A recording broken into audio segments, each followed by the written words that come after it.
record. You're good to go. All right, you did just push it or you didn't push it? We did? Okay. All right, we will call this meeting to order at 6:34 p.m. Is the regular August 22nd, 2023 board meeting. At this time, we ask you to stand for a moment of silence, followed by the Pledge of Allegiance.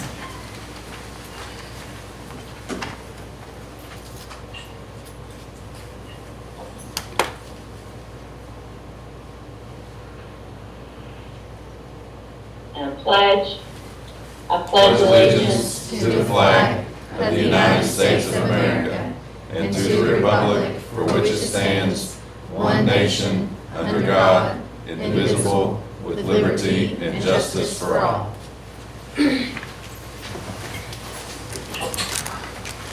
Thank you. No. We are on item B, which is review of the agenda, and then B1 is the adoption of the agenda. Is there any changes that need to be made?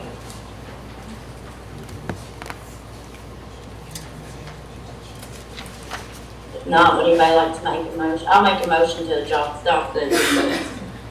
Second. Oh, Oh, no. Second, Mr. Bennett. Is that Ms. Hall? Mr. Bennett? Oh, okay. I couldn't have somebody couldn't. yeah. All right, motion by Ms. Ritchie, second by Mr. Hall. All those in favor say aye. Aye. Opposed? Motion carries 4-0 with Mr. Tolby absent.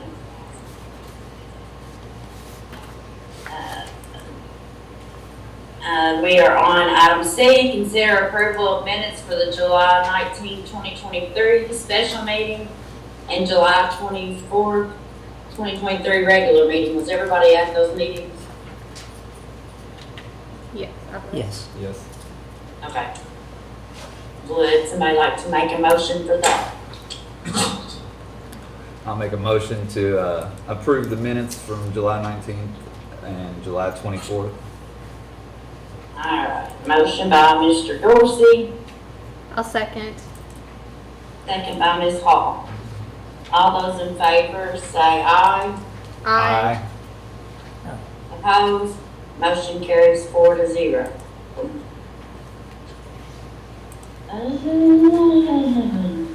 Item D, public comments.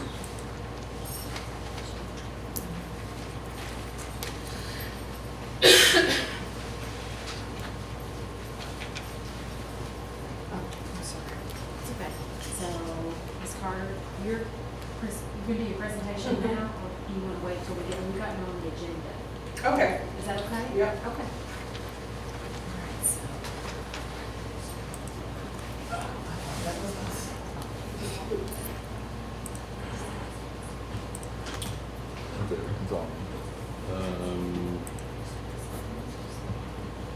So I'm going to read your name. So if you're not with the coalition and you would like to speak publicly to the board, just acknowledge, we'll get you guys up, okay? So Donna Carter, Andy Stevenson, are you with the coalition? Annie Sotsky? I'm here. Yes, ma'am? I don't need to talk. Yes, ma'am.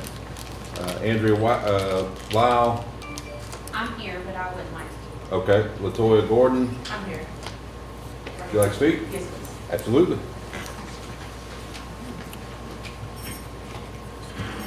Dustin, I don't know if they can hear me well. If you all could keep it between 3 to 5 minutes, we would appreciate it. Just so we can keep, I don't know how many speakers, how many do we have that signed up to speak? We've got Miss Gordon, and then two other ones are on here. I'm just not sure if they're here with the coalition or if they want to speak. So we'll go through those after Miss Gordon. So yeah, if you could keep it between 3 to 5, that would be great, so we can let everybody speak. Thank you. Thank you. Hi, my name is Latoya Gordon. I'm here actually on behalf of my husband. I actually live in Clark County, been here since I was 2. My husband is actually from Lexington. His name is Damon Riley. And he actually has a project called Project Body Bag. Okay. Our mission is just to offer resources, building healthy relationships, and to work with community partners to provide services for healing the effects of interpersonal violence. So we would like to see if we could actually get on the agenda to have him come and speak, try to get in the school systems to help some of this violence, bullying, stuff like that in our community. Certainly. Okay. If you can, if you'll leave your I do have a card. name and number with me, and we'll give you a call back and actually get something set up. We appreciate you Thank you. being here. Absolutely, thank you. Thank you so much. That would be great. Next, we've got Kimberly Barker. That would be good, I think she's documents to see first. Amanda, are you? That's me. Yes, ma'am.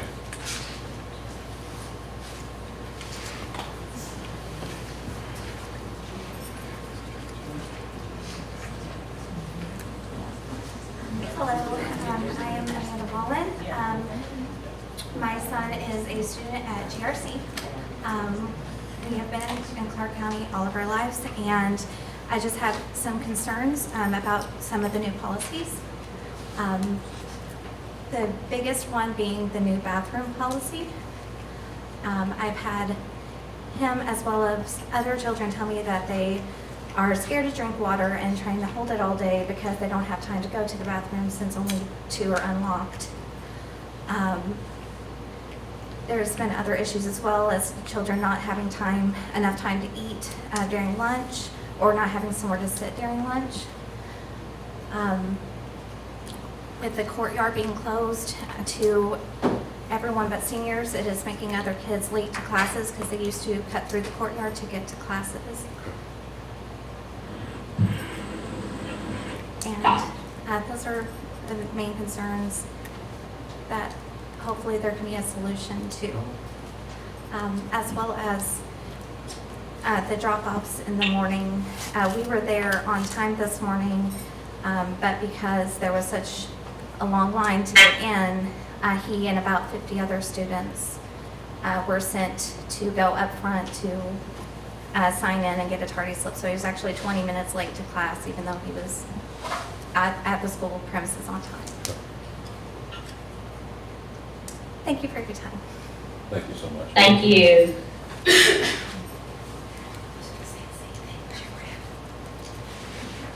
like to add a couple of things. Absolutely. What was the last lady's name?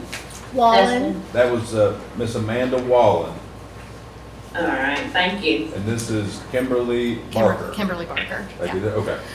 Yes, my son is also a student at GRC, actually friends with her son. And some of the other concerns that my son has stated, I know that there's a new administration. I understand there's going to be hiccups, especially at the beginning of the year. There's always going to be getting adjusted, getting the timing set up right. One of the things that concerns him the most, along with the lunches, that's one of the problems my son has had. They have lunches set up to 4 lunches, A, B, and C, and D. He's in D lunch, and according to what he says, it looks like 2/3 of the school is in the same lunch, and there's been quite a few children who've not had a time to eat. He got yelled at for not being able to sit down, which is inappropriate. I don't agree with that. My son has ADHD and has issues with external sounds being disruptive and distracting. I don't know who the administrator is, but someone's there with a very loud whistle and is very disruptive and causes some of the children to feel like they're on edge 24/7 because they never know when this person is going to come up and literally blow it in their ears. It's not effective. It's not appropriate. The general consensus from what I've heard from my child as well as others is they feel like they're in a prison. And that is not how high school should be made to feel. They should be given enough liberty and enough freedom to manage their own time within reason, obviously. I mean, there's a schedule, I understand that, but they are not little children and they're being treated as such. Another issue that I personally have with dropping off my child, I drive my child to school when I'm not working. And I've almost been ran off the road by school buses trying to pony in front of the line to get in there faster. It's completely inappropriate and very unsafe. I've had to lay on my horn a few times to tell them to quit. If you're familiar with how that road goes, everyone pulls off the road on the side and ponies into the schools, into the school, and the buses will literally creep in and practically run you off to get in front of you so that they're not late. That's unacceptable. It's dangerous, especially when you have students who are driving. It's incredibly dangerous. And there's a lot of new students who are driving. It's just chaotic at the moment. One of the solutions we had heard online, and I'd have to find the source, was they were going to start using the entrance into the football field as a way for us to get out of the school system, to make getting out of the carpool line and everything easier. Well, that's not acceptable either, because the school itself is not developed to work that way. There's no safe way to go left with the oncoming traffic. And again, with student drivers, I don't see how that would be very effective. I think you're going to be putting a lot of people in danger, and I don't agree with it. So that's all I've got for the moment. Okay. Thank you. Thank you, ma'am. Is that all public speakers, Dustin? Yes, that is all. I think we had several others, but they're going to be presenting with the Equity Coalition during their presentation time on the agenda. Okay. Is that correct? Let me make sure I didn't miss anybody, because I want to make sure. Okay. Thank you. Okay, I'm gonna let Miss Hall speak for a moment, since obviously I'm not there. Miss Hall has a child in the high school, and so she's more up to date than probably any of the other board members on knowing what all's going on. I know she attends a lot of site-based meetings, so Miss Hall, if you don't mind to kind of talk about some of the comments we heard tonight. Yes, I will say that, yes, my son has mentioned many of the same comments, same things. And it is my understanding that Mr. Toy, they're calling a site-based decision-making council next week. I don't know the date or time yet, but I encourage all of you all to attend that, because then you can make your voice known there too. I think that you all have valid concerns, and I appreciate you recognizing, Ms. Barker and I have known each other many years, so our husbands work together, so we're, and our Actually, son. I used to work with your husband. You're right. Oh, that's right. Yeah, I worked My with bad. your husband. And, yeah, and I know her son, he's a sweetheart. We have the same birthday, so, you know, anyway. Him and Noah are good friends, but we definitely, we have some work to do, and I think the site-based council is a great place for us to address these issues, because it's very specific. I will say that I've seen a lot of positives about turning out of the football field for those that live in like Calamese and Lindale, because they can turn right and they can go around, but they don't have to turn left. But you're absolutely right, it's not safe to turn left. You cannot turn left. And that gate's usually locked. So why would they all of a sudden offer that as an alternative when the format of the school was built to work in a loop the way that it's set up? So deviating from that plan, I've got a new driver. My daughter just graduated GRC last year, and she hesitates on when she should yield to oncoming traffic, and she's been driving for a year. So I can't imagine a sophomore or a junior who just got their license finding that a very safe situation to be in. Right, so I think, like I said, I think next week at the site-based council, so keep a look. I will, since we're friends on Facebook, I'll make sure you see the date so you can tell your friends. Yep, I will. And you all, if you're on Facebook, and I try to put out everything that the school releases, so I'm happy to keep you informed. So, but I do appreciate you all coming to speak, and we definitely have a lot of work to do, so thank you all. Mrs. Ritchie, Yes. I'm giving it back to you. Okay. Mr. Howard, did you want to add anything to that, or are we ready to move on? No, I've taken copious notes, so I'll be in contact with the high school administration. And then, again, we'll work with their site-based council on internal procedures and policies. I do know from the district's end, we've had that upper gate open for, I think, 2 dismissals or 1 dismissal, and we do have a full-time officer at that particular exit that will not let people turn left. That was one of the resources they had asked for us to ensure that they make a right, so you don't have students trying to cut across so they actually are parked.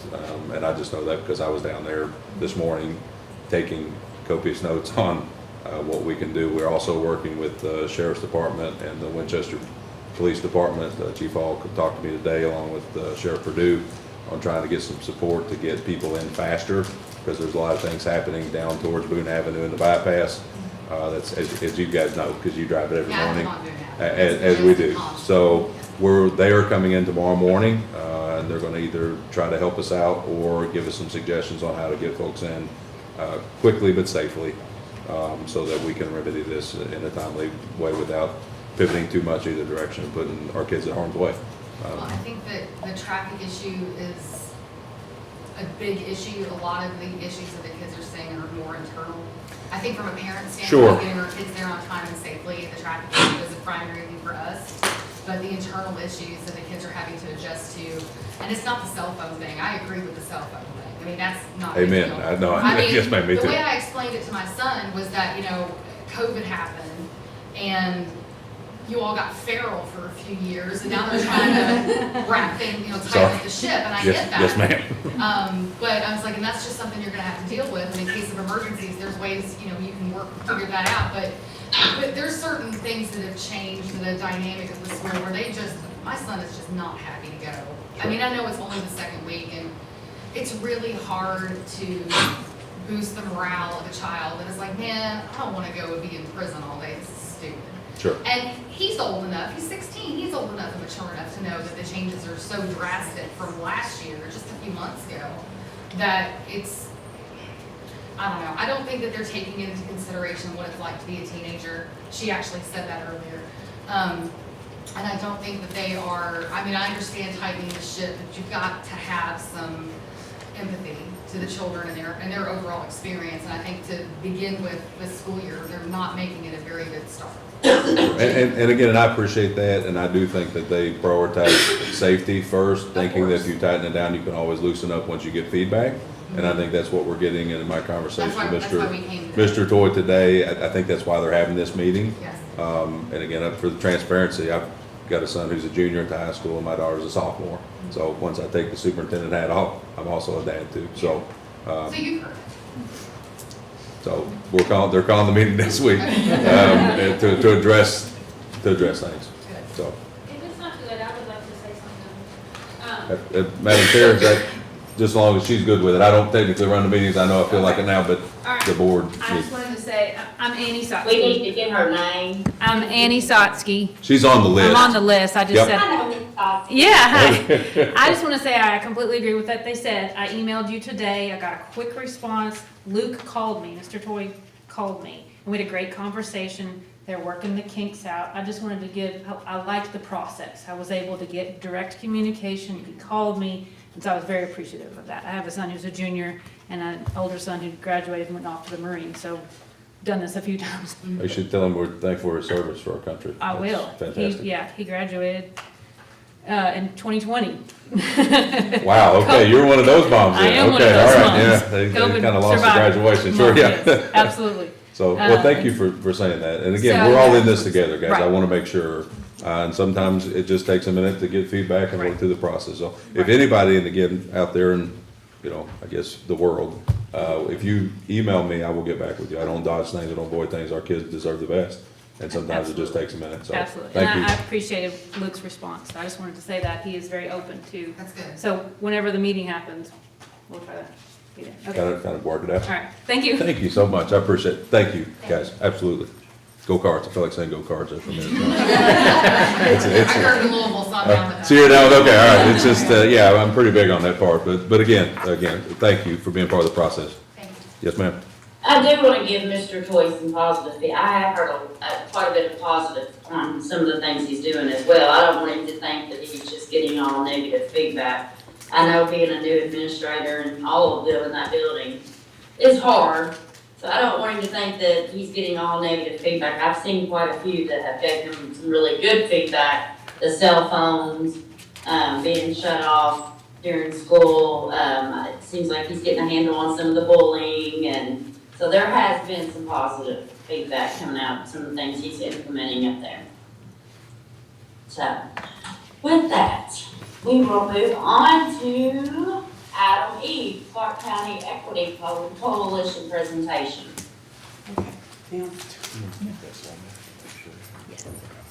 Thank you for having us. We just wanted to update the board on some things. We were here back in February when we were just launching, and we are launching this school year. And so for those who don't know, I'm Donna Carter, and I have Vashay King and Andy Stevenson here who are also going to present.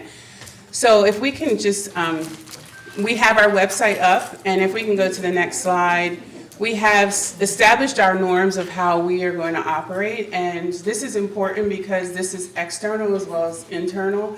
And we did also meet with Mr. Toy, who was great, and Leanne Williamson, and had a very nice meeting.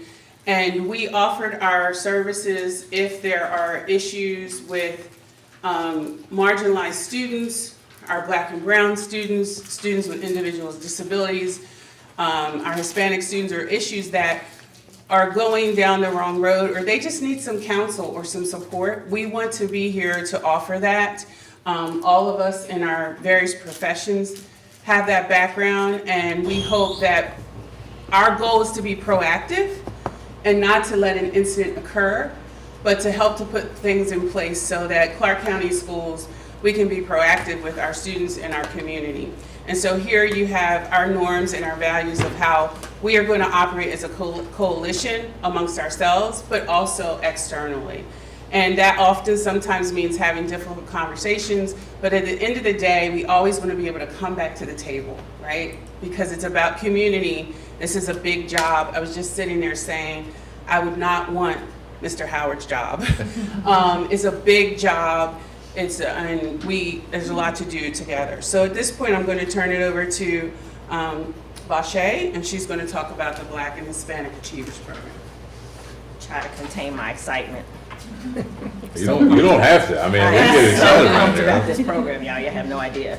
So I don't know if you all are familiar with the YMCA's Black Achievers Program. So they were started in Louisville, moved to Lexington. So Clark County was a part of that program all the way up until about 3 years ago. 3 years ago, Lexington decided to pull out of all the surrounding counties and wanted to focus solely on Fayette County. So what that did was that left a gap for our students.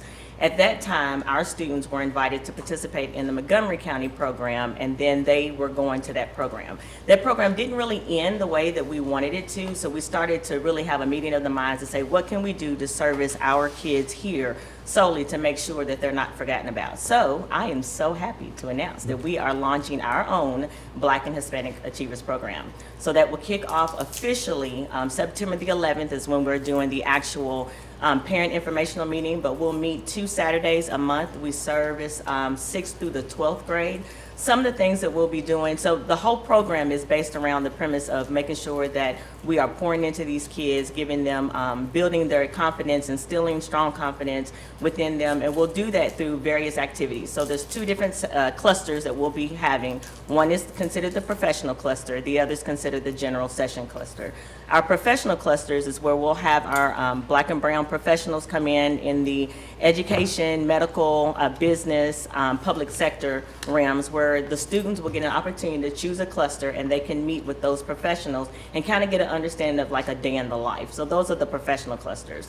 The general session clusters are your networking, your verbal communication, your written communication. All of our kids love to text, but texting to communication is not the same, and you can't really do that within the professional realm, even in college.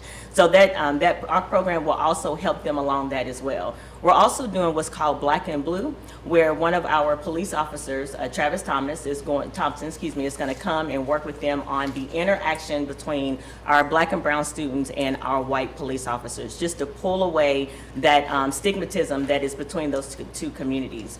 Another thing that we're doing too is a couple of one community service project that we have in partnership with Mayor Reed. So excited about that. And then we're doing a spring break trip as well. The spring break trip will introduce them to a couple of HBCUs as well as some cultural museums. So we'll kind of touch upon the African American culture as well as the Latino culture. And then we'll end with the end of the year banquet. Any questions? I'm really excited. I am It's too. great. I've passed it along to my agency in case we have any clients that might benefit from it. That's fantastic to Because I hear. think that this is wonderful. Thank you so much. We're excited. So by the time I leave, everybody in here gonna be excited.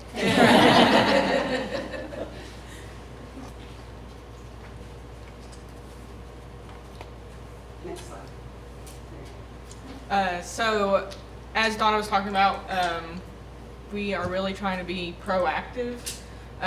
So, in response to some recent legislation, we wanted to partner with the school system and provide some resources to them for mental health support in the schools. So, that really involved us bringing in some outside people that specialize in the legislation, and then also how that can be integrated into the mental health supports in the school system. So we're partnering with the school system to provide some trainings for staff and faculty and other resources as well. Hey, Donna, while you go up there, can I just thank Justin and, Mr. Howard, Mr. Watkins. I mean, there's been several other staff, I want to say this publicly before the board, that your staff has gone over and above communication, seamless transition of things, working with us, supporting us, and I want to say thank you, because I appreciate it.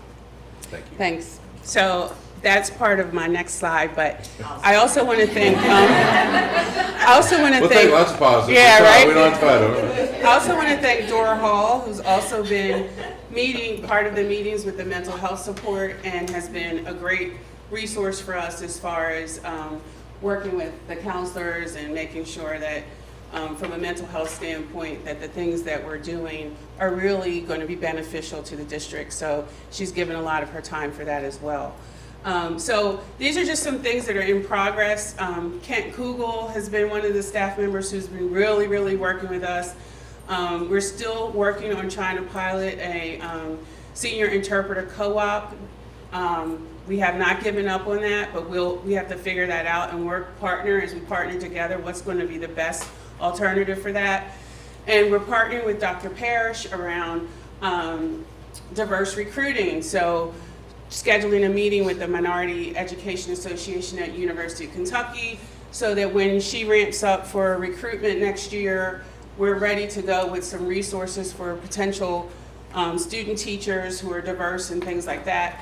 And then we are partnering with the Clark County Health Department, who recognize what we're doing and is now going to put a meaningful diploma as part of their health community mapping, because we all know that students who graduate with a great education and a meaningful diploma, they get the job, which has the benefits, and then you have access to health care and all of that.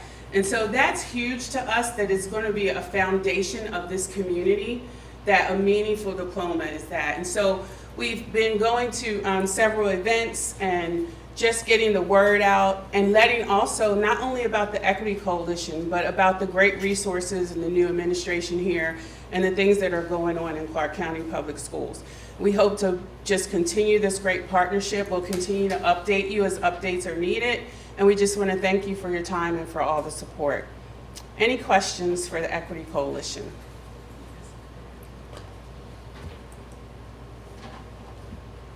Okay, great. Thank you. And just for the record, I just want to also return the thanks to the ladies that spoke tonight, along with many others working in the background, to provide equity and really frankly what our kids need, and looking outside the box. And so thank you for your time and efforts, because for the record, I'm not paying them. They're not on the payroll. Really, they're doing it out of the kindness of their hearts and what they believe in for our community. So thank you. Thank you. We are on item F, student learning and instructional services. And by the way, I apologize for moving around on you all. There was sirens going by and my dogs went insane, so I was trying to get to where I could hear you all better because y'all see me moving around. But anyway, F1, consider acknowledgement of the use of the social, academic, and emotional behavior risk screener. as the universal social, emotional, and behavioral screening. Yes, Allison Nelson, I'm here to provide updates on a couple acknowledgements of things that we are moving forwards with, one of which is our new social, academic, and emotional behavior risk screener. We'll call it SABRS for short because it's a lot easier to say. But this is just a PowerPoint that has some information for the board and for the community about what this particular screener measures and how it can be used and our intentions to use it to service the students of Clark County. So if we move on to the next slide, this is a universal screening tool.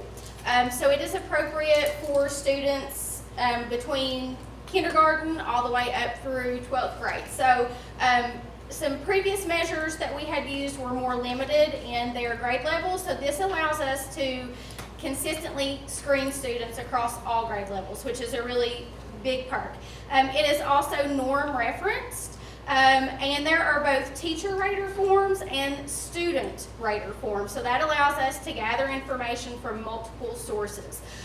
So we can get teacher perspective, but then we can also get the student's own perspective, and it allows us some comparative data.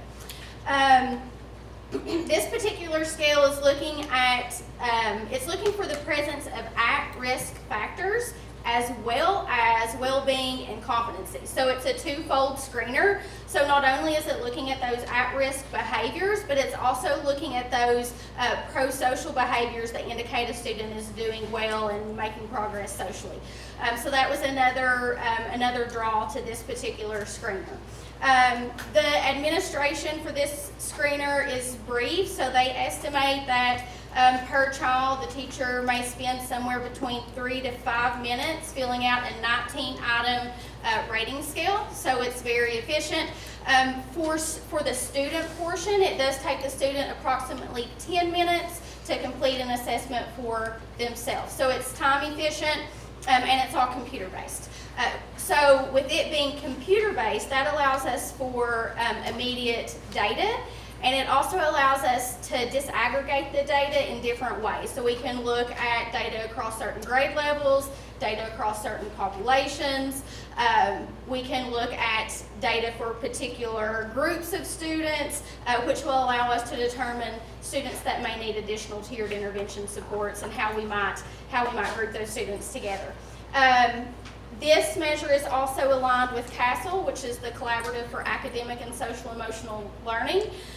So they're basically the gold standard for our SEL instruction in the educational setting. So that's just a little bit about it. If we go to the next slide, this is just going to break it down into the different areas that this screener looks at. So again, as the name would indicate, we're looking at social behavior, which includes things like externalizing problems and social skills. So you see the at-risk as well as the well-being factors that are considered there. It looks at academic behavior, which is taking into consideration attentional problems as well as academic behavior. So thinking about self-direction, ability to sustain attention, complete tasks, maintain organization with materials, those types of behaviors. And then it looks at emotional behaviors. So this is things like internalizing problems. So these may be things like excessive worrying, anxiety, sadness, depression, pessimism. And it also looks at emotional competencies as well. So it's really nice and broad again. It allows us to look at all these different categories in a very efficient way, with there being 19 items for the teacher to complete, which is great. And then if we move on to the next slide, this is just an example of what the data looks like. So when we pull the data, and the reason why I included this information in here is we can break the data down into the various areas of social emotional competencies that are outlined by CASEL. So we can really pinpoint and streamline the type of instruction and skills that we're teaching to students. And the data that is provided is reader friendly. So easy for us to look at the data, get the information we need in order to develop appropriate intervention and instructional strategies.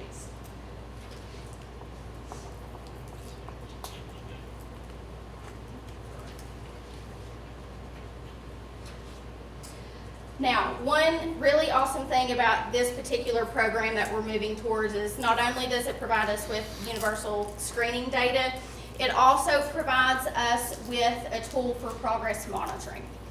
So this is expanding on what we had been doing, so we're growing. And it does provide us with this progress monitoring tool that allows us to look at specific behaviors. Again, it's brief and user-friendly, and it supports multiple raters. So if we have a particular student that we're working with and we're monitoring a certain behavior, it would allow his classroom teacher to provide input. It would allow the related arts teacher to provide input. It would allow, if it's a student who's at Baker or RDC or GRC and they're in multiple teachers' classrooms, it would allow multiple teachers to provide data, which is nice because, again, we get that holistic view across raters and settings, which really gives us the most robust data set that we could hope for. So yeah, this particular rating supports our state structure for our multi-tiered systems of supports, in that it allows us to screen, identify students and their needs, provide appropriate interventions, and then monitor their progress. So it really hit all the things that we needed to encompass that MTSS model when we're thinking about our social, emotional, and behavioral competencies. So you guys have any questions about that? Awesome. Well, I'm really excited about it. I think it'll go really well. So this process will start about mid-September, where we start collecting this data. And we'll do this multiple times a year. So we'll have multiple points of data across the year, and we can see student growth and progress. And I'm super excited. And that's, Mrs. Nelson, is this replacing something? Yes, it is. This is replacing, well, it's actually replacing a couple of different things. So like I'd mentioned before, this allows us to look at students kindergarten through 12th grade. We were using an online platform, Terrace Metrics, that allowed us to look at students between 3rd and 12th grade. So we had kindergartners through 2nd grade that we had to supplement using a different measure, it's not an online platform, it's a teacher rating. But basically we were taking two different measures that looked at different constructs. And so it's like comparing apples and oranges. Mm-hmm. So this allows us to compare apples to apples across all of our schools and across all of our grade levels. So yeah. Yeah, thank you for explaining it. You did a very good job. yeah. I appreciate that. Yeah, thank you. Any more questions? Well, thank you so much. Yeah, thank you.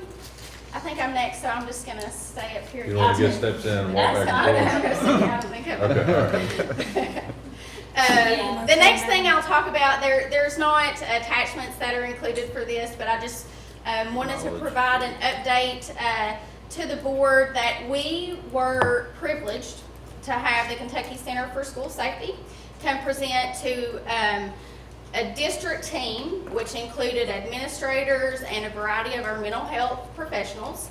And they presented specifically on threat assessments. So they provided us with a lot of great, invaluable information about ways to maintain school safety, right? Because that is a priority for us. But they also provided us with some resources that we can use when we are going through the threat assessment process with students who have the potential to be a significant threat to others.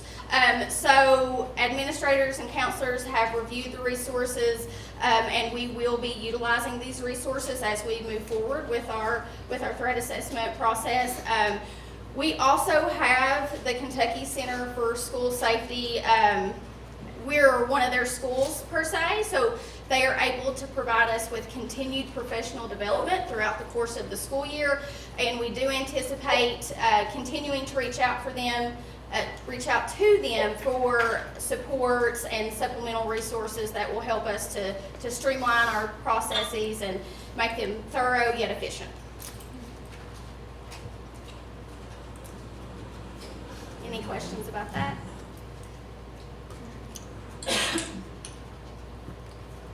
Any questions, comments? I think it's a move in the right direction, and I think that the documents that we were able to review are great. and the team, when they are doing the assessment, have really good tools.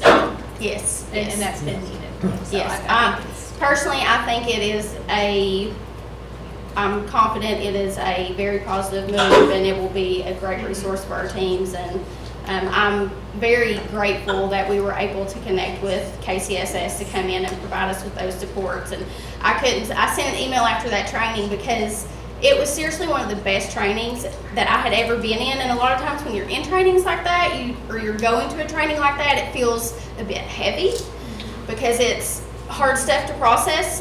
But they were great trainers. I sent an email thanking them exponentially for their engagement, their resources, their efforts. So yeah, thank you, Dora. You're welcome. I have another question.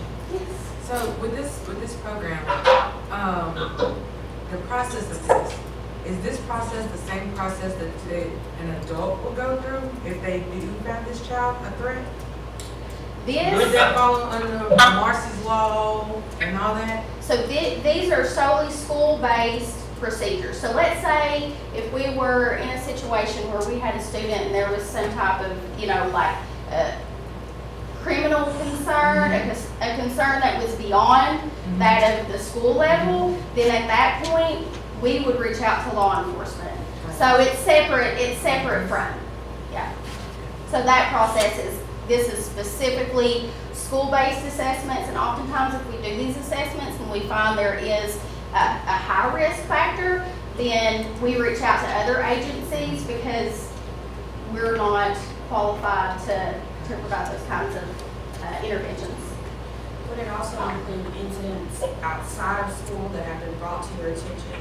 It could potentially, yes. So a lot of times with young kids, we worry about like social media, right? We have a lot of communication. So we take all threats seriously, and potential threats are always screened, and then we determine what steps need to come after. Sometimes we may screen the threat, and we may not need to move forward with the full-blown process. We may need to document and provide some supports to address the root cause of why the threat was made.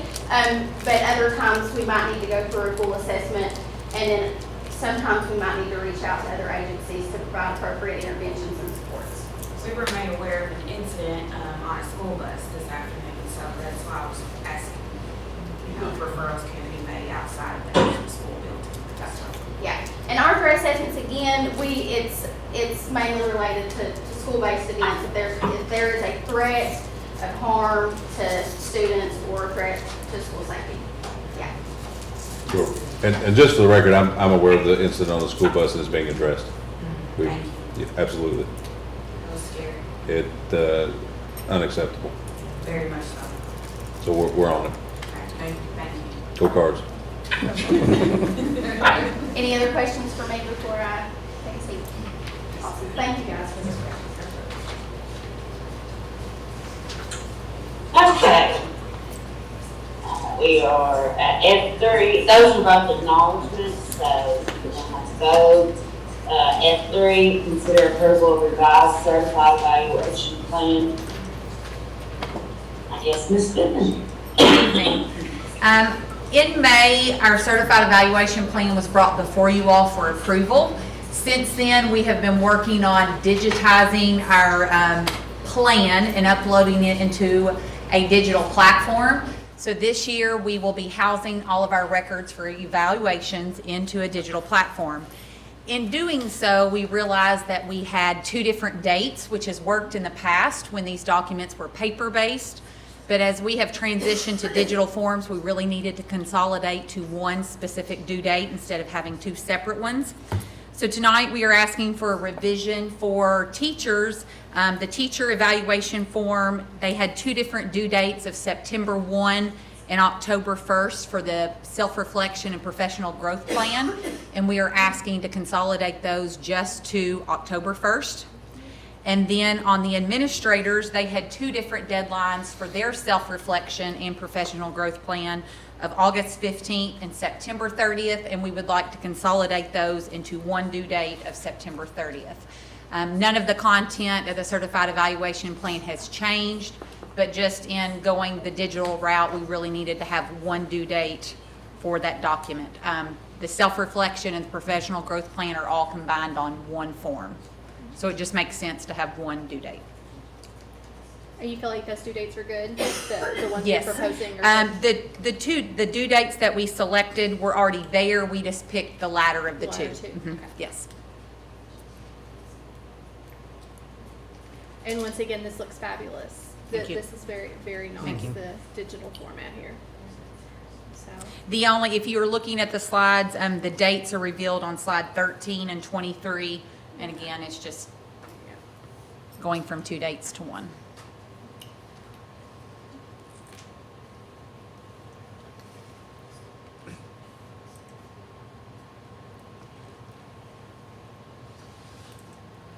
Let's see. I'll make a motion to approve the revised certified evaluation plan. Let's see, do we need to include the date or the change, or can it just be the, let me see. No. Motion to approve the revised certified evaluation plan. Second. Thank you all. Still have to vote. So, Ash, we can't hear you, Ashley.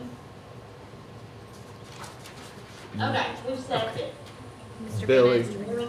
Mr. Bennett. Billy. Sorry. Okay. Yeah. Sorry. All right, all those in favor say aye. Aye. Opposed? Motion carries 4-0, Mr. Tommy Atkinson. Sorry. We are now on G, which is G1. Consider approval to purchase bleachers for Stroke Station Elementary School. Mr. Watkins.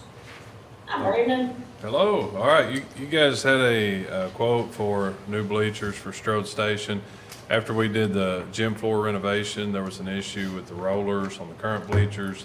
To replace those was very, very expensive. Those bleachers are 25 years old, so I didn't think I'd be doing my job if I didn't come to you with the option to just purchase new bleachers and save that money as far as just replacing rollers, and then turn around a few years and buy new bleachers. So the quote was from Toadvine for right around $115,000. So, Mr. Watkins, I'm sorry, I got lost for a second. So you're saying it's more expensive to get the supplies to replace something, it's more cost effective to get new bleachers? Yes, it was about $25,000 to replace the rollers, just the rollers on the bleachers, and it was still a chance of damaging the floor. So we felt like it would be better to take that money, if we can afford it, and put that toward buying a whole new set of bleachers. Well, I make a motion to approve purchase for bleachers for Strode Station Elementary School. Motion by Ms. Hall, I'll second that. second by Mr. Dorsey. All those in favor say aye. Aye. Opposed? Motion carries 4-0. Okay. G2, consider approval for auction services bid by Taylor Real Estate and auction. So we have several items that that have been surplus that we've been waiting to do an auction with. In order to solicit bids, we put in the advertisement's the word I'm looking for, in the paper, and the lowest bid that came back was from Taylor Real Estate and Auction here in Winchester. And I ask you all to give us the approval to move forward and using them here in a month or so when we get everything ready to do our auction. Any questions, comments? A motion. I'll move to consider, to to approve auction services bid by Taylor Real Estate Law. All right, motion by Mr. Bennett, I'll second. second by Ms. Hall. All those in favor say aye. Aye. Opposed? Motion carries 4-0. G3, consider approval of amended extra service pay. So you guys have an updated proposal for extra service increments for GRC. Basically, some of the smaller sports, we increase some of the coaching stipends. We kind of, like you guys have seen with the wage studies that we've done, we've been looking at other counties to see what they're paying our coaches and what we need to pay our coaches to attract and get, top quality folks here, which again is what our kids deserve. They deserve the best. This also makes it a little more equitable to other sports that maybe don't bring in as much revenue. In the past, that had kind of been what drove stipends, was how much revenue that sports produced traditionally. And this kind of makes those a little more equitable. Any questions, comments? Anybody like to make a motion? I'll make a motion to approve the amended extra service pay with the comment that it's amended, this is something that already existed, just made it more equitable after my conversation with Mr. Howard yesterday. Okay. Motion by Ms. Hall, I'll second that. All those in favor say aye. Aye. Opposed? Motion carries 4-0. I know it's like- G4, consider approval to accept bid for RBC door replacement project. All right, last for me, but not least, you have a quote here, proposal from Contractor's Choice to replace those gym doors at RDC. They did not pass our inspection from the state security marshal, and that's why we are replacing them.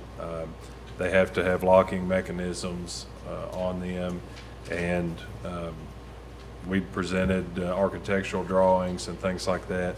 So the quote is for a little over $125,000, and that's demoing all the hardware and equipment and install on those doors.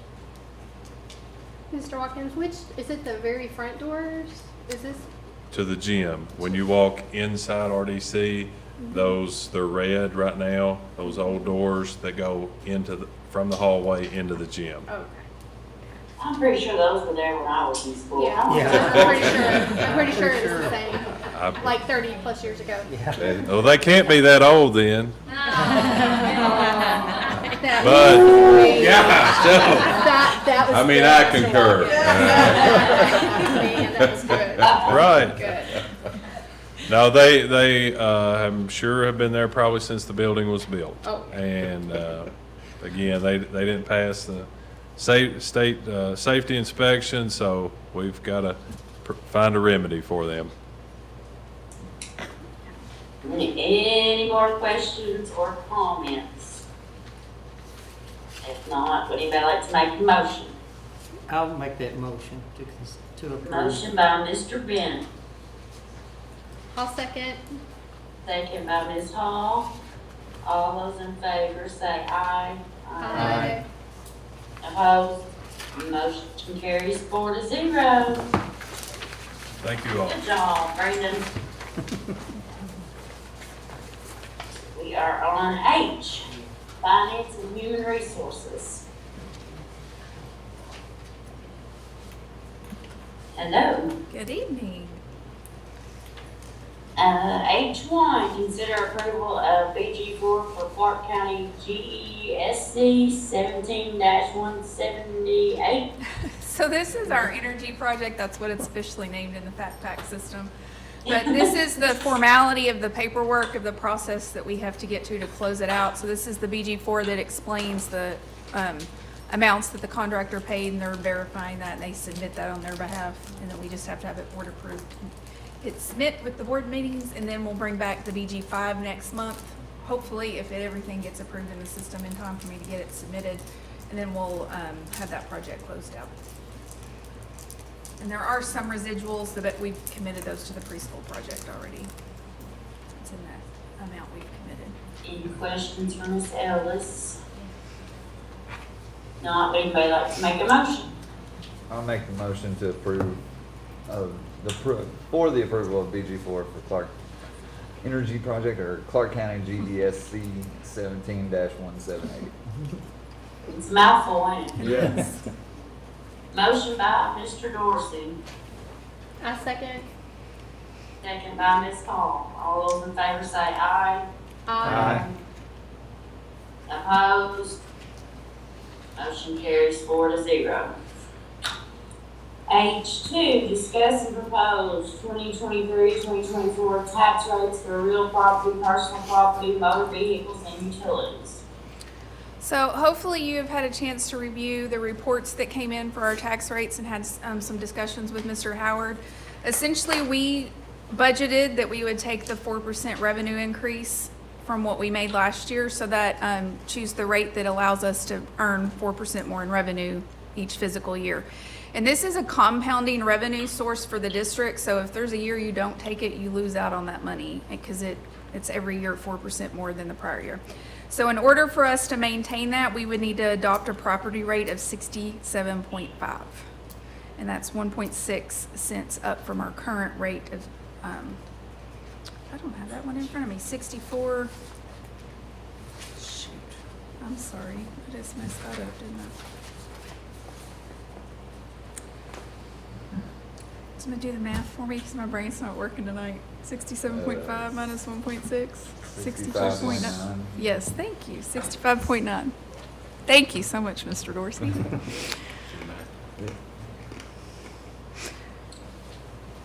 Any questions, comments, anything for Ms. Ellis on that?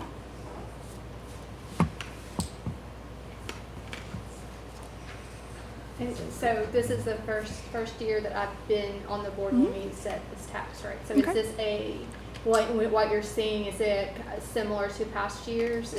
Actually, it is a gross increase in our property rates compared to last year. We had a 7% increase from last year in property rates. And that's actually about 3.4% more than we were projecting. So this is gonna add some additional revenue to our budget from what we projected. About $298,000 actually. So that's a good source of revenue for all these great things we're doing for our students and our staff, and pay raises and wage studies and providing all these programs. As far as the rate goes, it is, in line with what we're seeing rate rise each year when rates increase to help maintain that. We did have a 0.8 exoneration, which is a little larger than normal, so that helps us get back our revenues that are being exonerated and pulled out and not collected on. So that's why it's making it the 67.5.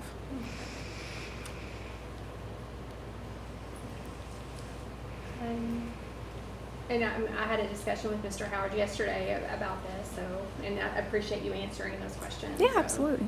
If no one else has any questions, I'll make a motion to propose this. Ashley, is that what we need to do? Well, she'll need to make the motion to accept the proposed. So I'll make a motion to accept the proposed 23-24 tax rates for real property, personal property, motor vehicles, and utilities. Is that good, Alicia? Yes. Okay. I'll second that. Motion by, who seconded that? Mr. Dorsey. Okay. Motion by Ms. Hall, second by Mr. Dorsey. All those in favor say aye. Aye. Opposed? Motion carries 4-0. And we are on H3, acknowledgement of monthly CPS financial update. So this is the first month of the new fiscal year, so there's not a whole lot of data currently at this point, but you can see based on our budget and percentages compared to last year, we're still kind of right in line with how we have been operating.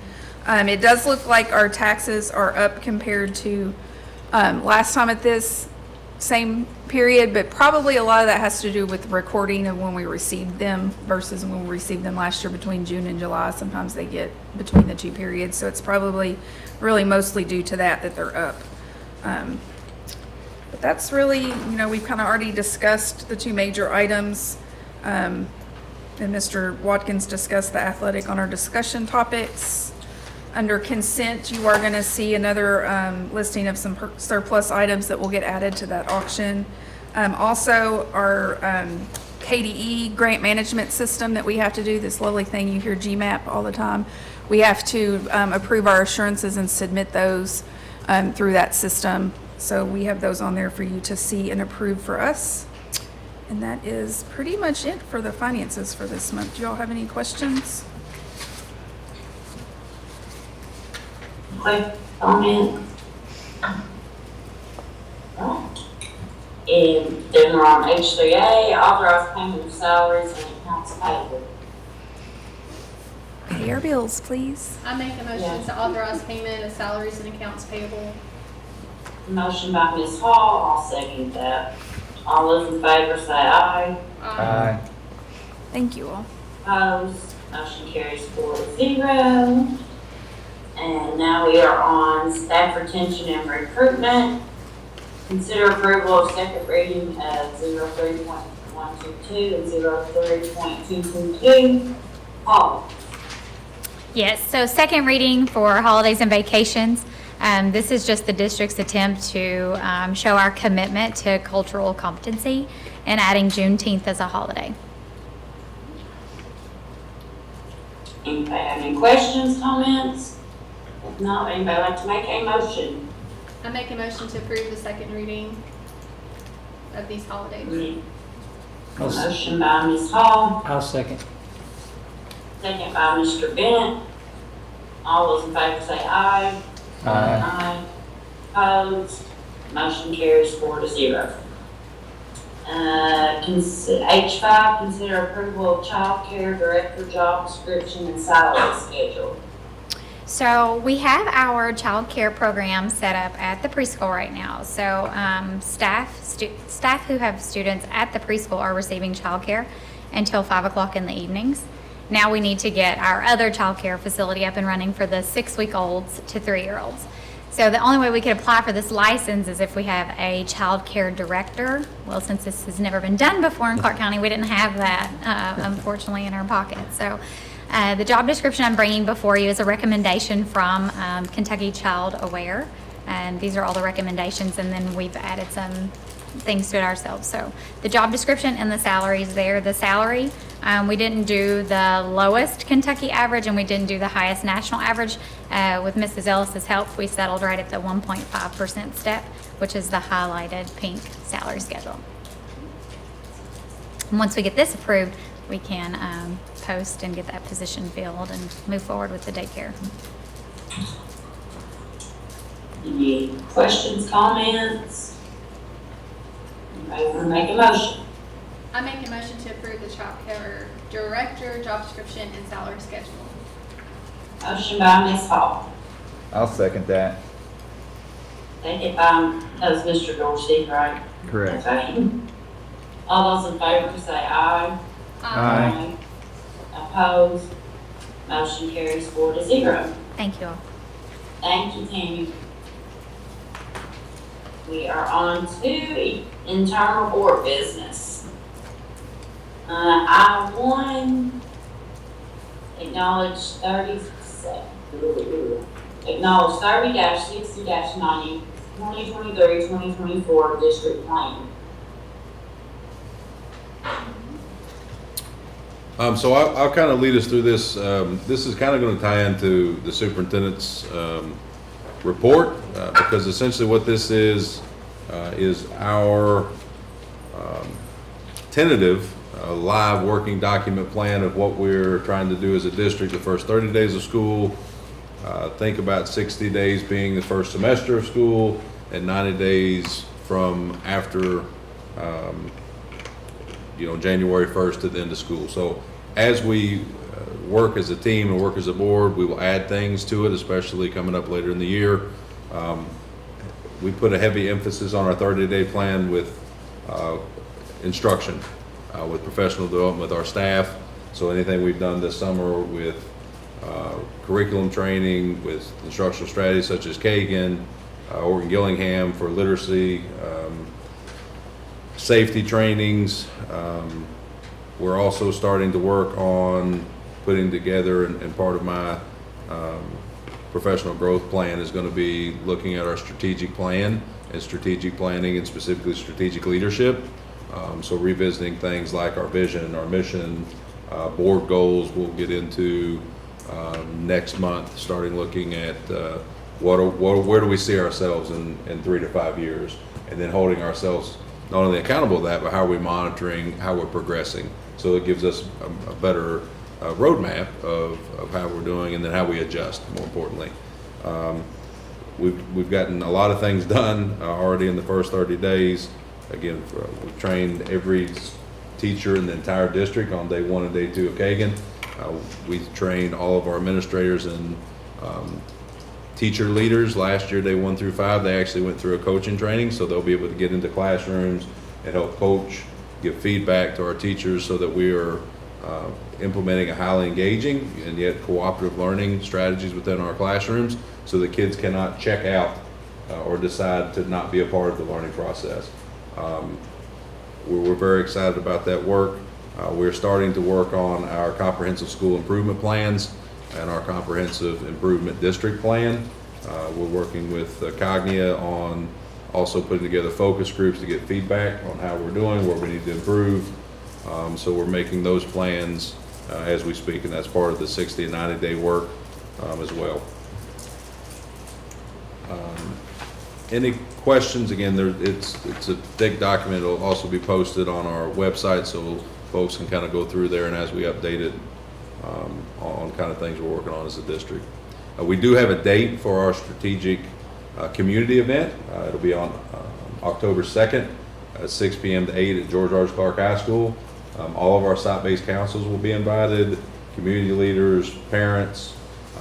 This is the time when we come together as a community and think about, we did it in a microcosm tonight with things that we can tighten up on for our kids, but also recognize things that we're doing well, and then putting together, again, that comprehensive systemic plan on not only what we're doing, but how we monitor it.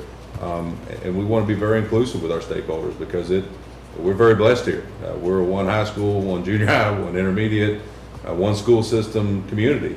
And in order to make that work, we have to involve our community, frankly. And that's part of our vision and part of what we're trying to be here in Clark County, and providing a world-class education for our kids. But we can't do it in silos. We sure as heck can't do it on our own. So we're really encouraging folks to come out to that, to be a part of that one single meeting, but overall process that we'll have follow-up meetings throughout the year.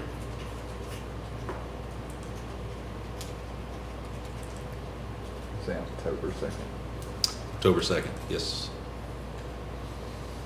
And we'll be posting and getting a lot more information out on that, but I wanted you guys to have that tonight as part of kind of my update. Thank you, sir. Item I2, consider approval of Superintendent Dustin Howard's 2023-2024 professional growth plan. Sure, you guys have a copy of this. Essentially, I picked, like we talked last month, superintendents have 7 main standards that we have to meet. We have to be evaluated on. Standard 1 being strategic leadership, standard 2 being instructional leadership, standard 3 is cultural leadership, standard 4 is essentially human resources, personnel, standard 5 is management, so everything to do with running the district, whether it's facilities, transportation. Standard 6 is collaborative leadership, and Standard 7 is influential leadership. What I've tried to do is really target the things we're working on as a district and making it not only part of our district plan, but part of my professional growth plan, that I have to outline specific, not only strategies, but how I'm going to be held accountable. So there's things in there. The first one that I picked on and really has been the mantra coming from myself and Ms. Fitton from the instructional side is we want our leaders to be instructional leaders. We don't want them to simply be managers of buildings, checking boxes and being absent from the instructional piece. Some things we're highlighting in there again is our Kagan strategies, instructional strategies, cooperative learning, professional development, and then coaching sessions follow up throughout the year to where we're giving real life feedback to our staff. We're also giving them progress monitoring and then coaching afterwards. So that'll be a big part of what we're doing with our instructional piece, that standard 2D instructional leadership. The second piece I just talked about a minute ago is really if you don't have a roadmap and you don't have a vision of where you're going, it's hard to monitor whether you're doing a great job or not, or a poor job. So we're going to focus on our strategic plan. Our strategic planning, we're going to be working through an accreditation process through the State Department utilizing Cognia. They're going to provide tools, feedback, surveys like we talked about previously, board goals. We'll also revisit our vision and mission as a district. That vision and mission has been sound for some years, but we've not looked at it in a while. Is this really, as a school district, as a community, is this our vision? Does it continue to be a relevant vision and mission? And so, again, through strategic planning and the strategic process, we'll lean on stakeholders, but also the Board of Education on ending up with revised or at least reaffirming what we're about here in Clark County. I think it's extremely important, and it's work that I think we're ready to do. We were not ready, frankly, when I became superintendent way back the last September, because we were, we weren't ready. I'm just going to leave it at that. But I think through the work of the board, we brought in some great staff. We built a good team, and we've tried to rebuild some connections with our community and our families. And I think without those, we would have done it in a silo, and we would have failed, and we would have failed our kids. So I'm looking forward to that process.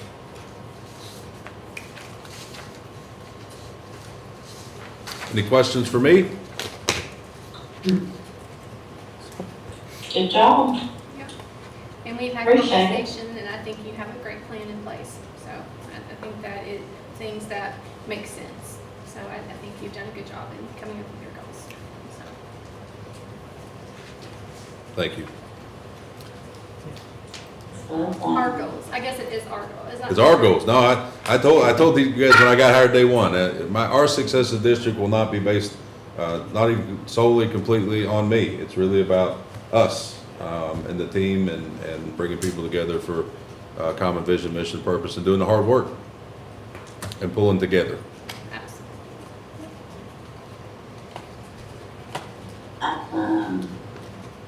Any more questions or comments for Mr. Howard? If not, would anybody like to make a motion to consider approval of Superintendent Dustin Howard's 2023-2024 growth plan? Okay, go ahead. Go ahead. Mr. Bennett makes a motion. Okay. Okay, motion by Mr. Bennett. And did you second it, Dora? Sure. Yes, ma'am. I thought I heard you. Yep. All right, motion by Mr. Bennett, second by Ms. Hall. All those in favor say aye. Aye. Opposed? Motion carries 4-0. And now we're back to you again, Dustin. It's your turn. So superintendent report, I covered kind of what standard 1 was. That was part of it. We kind of talked about our strategic plan, our work. The only other update, I guess you guys have noticed, we started school. So we've got about, we're up in enrollment around 200 students right now from last year. And that's not including preschool will be growing by at least 100 more students as we get through the year. They're typically at or over 300 right now. I think they're about 230 give or take. Ms. Bush is very kind and sends me updates on attendance and percentages. First week, we ran about 90, almost 98% attendance, which is fantastic. So we want to thank our parents, our guardians, for getting our kids to us and trusting us to do the right thing. And we want to make sure we're doing our part to engage them in their learning and keep them safe. So that's the nuts and bolts of what we do. The other thing, again, as we talked about earlier, we're still working through some morning transportation things. I think we've gotten a good bit better. We cut off another 12, no, we caught 11 minutes on afternoon dismissal. So that's almost an hour and a half off of day one. That's in 6 days. So I do want to commend folks for really coming together and pulling together on buses and make some adjustments. We'll only get better from here as we've got several more bus drivers, talking to Mr. Snell and his staff, that are hired. We're just finishing up training. You cannot put them on a bus. We'll not put them on a bus without CDL and knowing how to drive such a bus. So once they get trained and pass their tests, that will also alleviate some of the longer routes, so we can start splitting routes out in the county and getting folks home faster. Also waiting on a couple new buses to come in. Every bus we order from this point forward will have tinted windows and also air conditioning. So I think it's important that folks know that in the community. We've got 286 passenger buses, should have been here at the end of July. That's no fault of ours, but Thomas has run a little bit back. That will also help alleviate some of our higher population areas where we have more kids that live on streets. Instead of running 2 buses to one area, we'll be able to run 1 bus. That does a couple things. It frees up the bus driver, so now we can use that in a county route that gets, again, kids here faster, less crowded buses, and vice versa, getting them home. So those are the pretty big things. Of course, we feed every kid here for free. So if you didn't know that in Clark County, we're very proud of that. Great work by Ms. Lowry and her staff. And again, we're still monitoring to make sure kids have enough time to eat. I do want to brag on our facilities crew and Mr. Watkins, Mr. Dameron, Mr. Riggins, his crew. The facilities look fantastic. I actually had a superintendent mentor from KSA here with me for about 7 hours on Friday. We did a tour. He was blown away, frankly, with what our kids have here in Clark County facility-wise. In fact, I think an email he sent, I think I forwarded to some of the board members, he's been on record to say we have probably the best facilities in the state of Kentucky of any school district in Kentucky. I would say in most states, frankly. So again, that's also a commitment that the board has made, that our taxpayers have made, to put all those resources in our kids. They're the reason why I'm here, the reason why I make decisions every day, and frankly, they're the future, and they deserve our very best. We may fall short at times. It's not intentional, but I kind of vow with working with the board and again with our partners and the community and parents and guardians that we'll continue to tweak and get there. So I just thank you guys for the opportunity. I think that deserves a go Cards maybe.